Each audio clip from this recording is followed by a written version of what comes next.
როგორია პეპლის სასიცოცხლო ციგნი? პეპელა ფრთებს დარიბადება.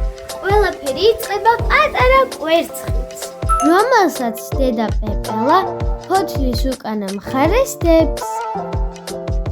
მალე კვერცხიდან გამოდის მუხლუხო, ჭამის ჩემპიონი. მისი საქმეა ჭამა და კიდევ ჭამა, სანამ საკმარისად არ გაიზრდება. შემდეგ მუხლუხო ეხვევა ჭუპრში, შიგნით კი ხდება ჯადოსნური გარდაქმნა.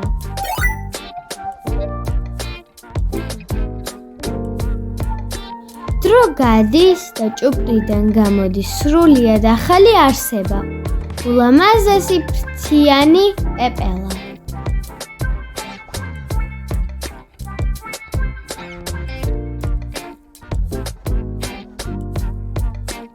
კვერცხი, მუხლუხო, ჭუპრი, პეპელა.